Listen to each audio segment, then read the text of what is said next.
Mark Cuban goes on X and has some thoughts about tanking and the fan experience. I want to talk about if that is right or wrong on today's One More Thing of Locked On Mavs.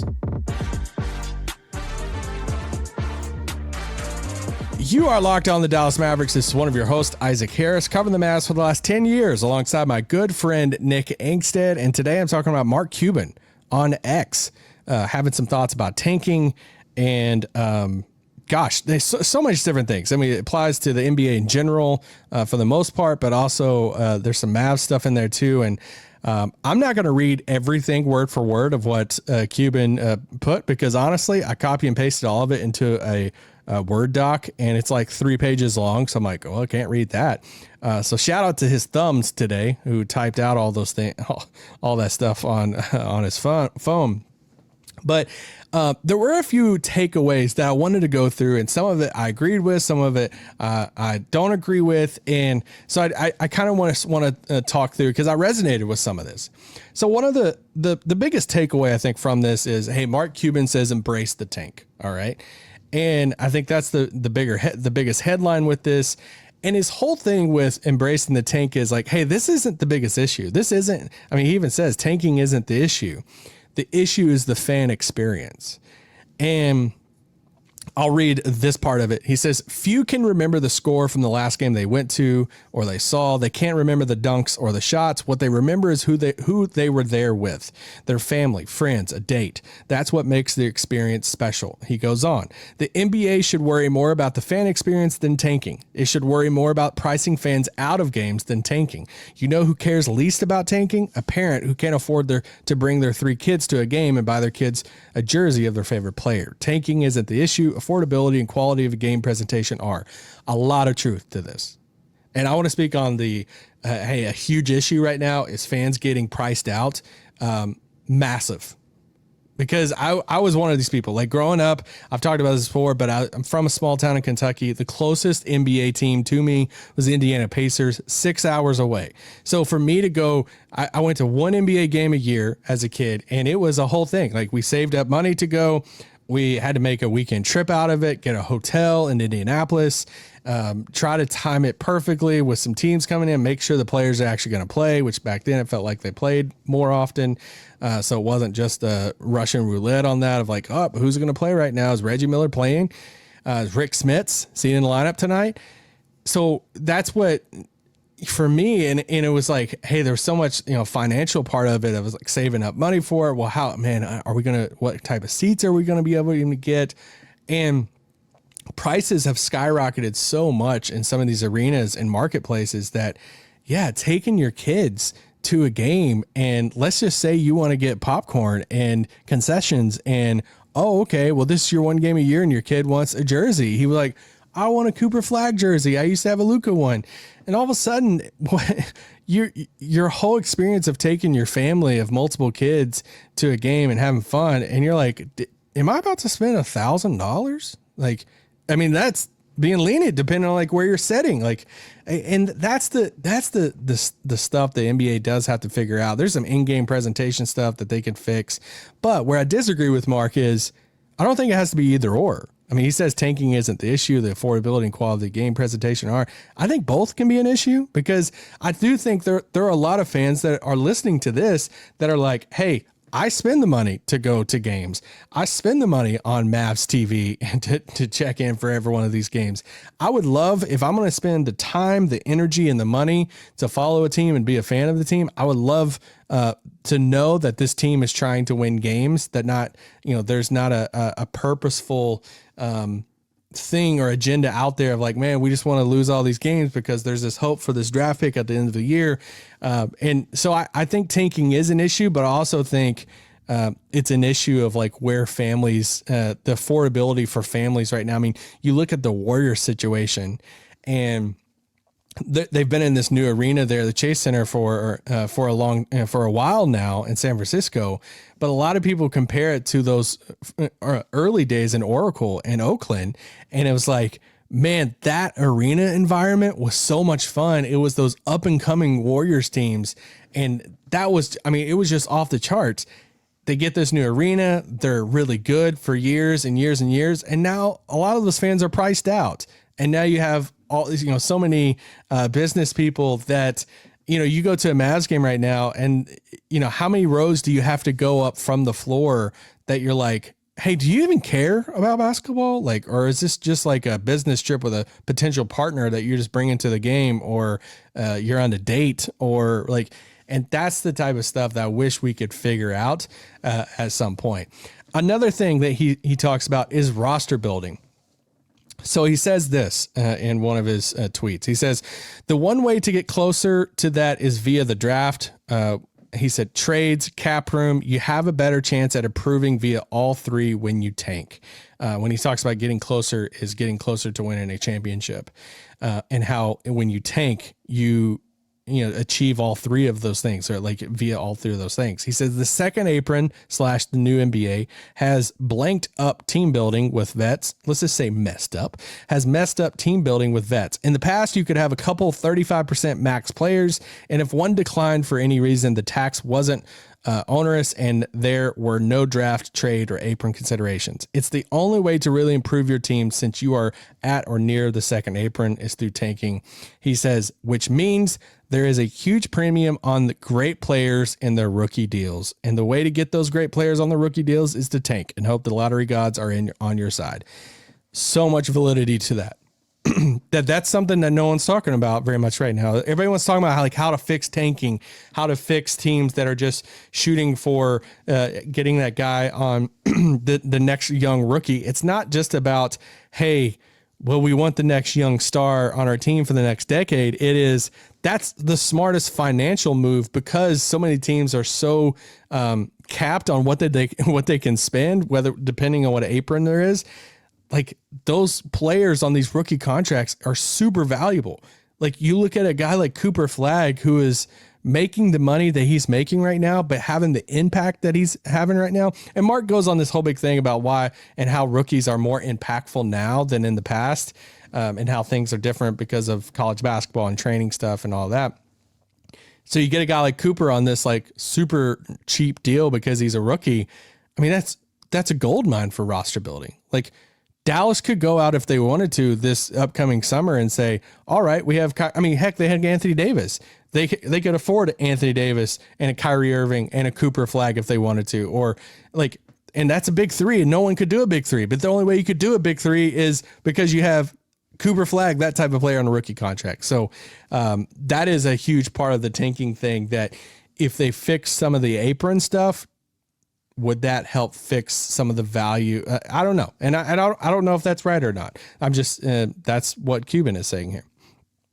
Let's take a quick break, and then I want to talk about two other things that he talks about from his tweet.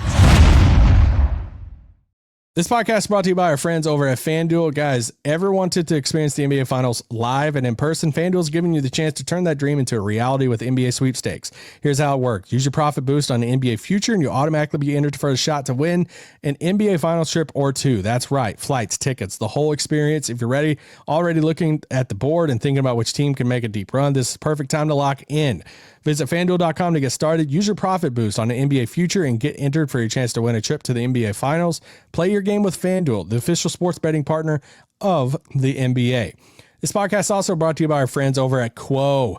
The new year, it's new systems. This is a time when a lot of us look at the messier parts of how we run our business and think there has to be a better way. And there is. Streamlining your communications is one of the quickest upgrades you can make. That's why today's episode is brought to you by Quo, spelled Quo, the smarter way to run your business communications. Because when your team is reachable, organized, and communicating in one place, you're not just working cleaner, you're creating more opportunities to connect with customers. And Quo's smart AI tools automatically logs calls, summarizes conversations, and highlights next steps so details never slip through the cracks. It's no surprise Quo's the #1 rated business phone system on G2, trusted more than the 90,000 businesses. Make this year where no opportunity, no customer slips away. Try Quo for free, plus 20% off your first 6 months when you go to quo.com/lockedonnba. That's QUO.com/lockedonnba. Quo, no missed calls, no missed customers. And last, this podcast is brought to you by our friends over at Indeed, guys. Indeed, I've hired off Indeed, and it worked out great for me. I still get to work with the guy I hired off Indeed. Workplace chaos, deadlines stacking up, inbox overflowing. The one position you had to fill out sitting open. When the pressure's on, you need the right hire. This is a job for sponsored jobs. Indeed sponsored jobs helps you reach the people who actually fit what you're looking for: skills, experience, and location. And here's the stat that says it all. In the minute that I've been talking to you, companies like yours made 27 hires on Indeed, according to Indeed data worldwide. So if you're hiring, spend less time searching, more interviewing candidates who check all the boxes with Indeed sponsored jobs. Spend less time searching, more time actually interviewing. And listeners to the show get $75 sponsored job credit to help your job in the premium status it deserves at Indeed.com/podcast. Just go to Indeed.com/podcast right now. Support your show by saying, heard about Indeed on this podcast. Indeed.com/podcast. Terms and conditions apply. Need a hire? This is a job for Indeed sponsored jobs. Shut it down! Let's go home! All right, talking about Mark Cuban dropping some notes on X, talking about the fan experience and tanking and embracing the tank, and how tanking is the best way of roster building, which I agree. It really is the best way of roster building. I mean, can you imagine? This is one of the things too of like getting this top 10 draft pick to pair with Cooper. Both of these guys should be. I mean, if these prospects, especially if you move into like the top 3 or 4. I mean, these are like immediate impact guys. Like, what if they moved into the top, at the top pick or top 2, and you get like Peterson or Dumont, like, let's just say Peterson. And you're telling me like Peterson and Cooper Flagg, they're going to be impactful guys right now, really good, and on rookie contracts. Like, that's some of the best team building stuff. This is a lot of when it comes to like rookie quarterbacks contracts. Like you hear this talked about a lot in the NFL. This is kind of similar in NBA. And this is why another reason why you're seeing tanking go as far as it's going. One of the things he mentioned, and I laughed at and I agree with, he said, you can't really be honest with fans right now if you're in the spot of Cuban. He says this: finally, the worst blank crap, let's say crap. The worst crap that the NBA dishes out is that if you don't lie to your fans about what you are doing, even though it's obvious to them, you get fined. And you threatened with you losing picks. A couple years ago, we tanked for about a week and I got fined $600,000. It's a joke. You can't tell the truth to your fans. Man, that's so true. I don't know what the alternative is because he tries to describe of like, hey, these are the things we're prioritizing right now because of the draft and all these things. Because it's not like you can just say, hey, we're trying to lose all these games. I think you could go out and say these are the things we're prioritizing and stuff more right now. But he does have a point there. And this is where it is. I mean, if you want to label it integrity of the game and all, like, it's just a bad look for the NBA. It's bad look for Adam Silver. And that like teams are blatantly doing this. It's obvious, but you can't like call it for what it is. It's weird. And then the last thing Cuban talks about is his tanking solution. Cuban says, make the draft more like free agency, except the worst record gets the salary slotted to the first draft pick. The next worst record gets the next amount, and etc. Then the teams recruit players with their rookie, air quotes, rookie cap room. The team with the worst record has the most money, but if their organization is terrible, the best players don't like the coach or whatever, they can take less money and go to a different team. He cites whenever the Mavs were winning 50 games over and over again, but never had a good draft pick, basically implying like, hey, they probably could have convinced a good rookie to come to Dallas for a better situation, even if it meant less money. I think this is the best, this is basically saying abolishing the draft and a way you would abolish the draft with that. It's fascinating, right?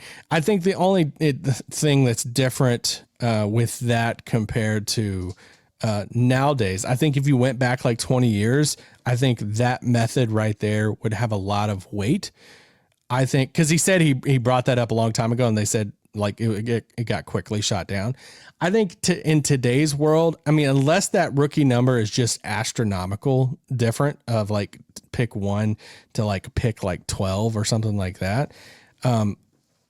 There's so many different ways that players can make money. I'm talking about legally. I'm not talking about like, hey, planting trees on this side, like outside of like with endorsements and stuff and in different markets and stuff that, I don't think that a player is going to sit here and say, I think you would see a lot of those top players saying, yeah, just give me LA or New York or some of those top things, and I'll figure out the money later on. So I get what he's saying. I think if they ever did, which I don't think abolishing the draft is a realistic solution to this at all. I don't think it's there's a possibility in it.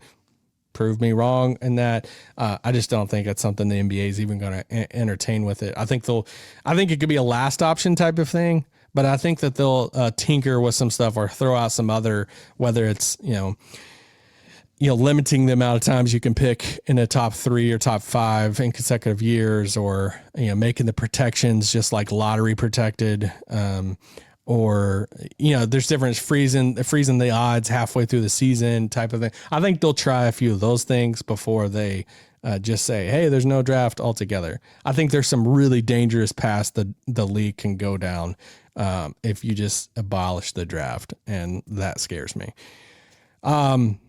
But I see why Mark would throw it out like that. So I thought it was interesting. The thing with having Mark Cuban is he's going to be honest. He's going to throw out some things.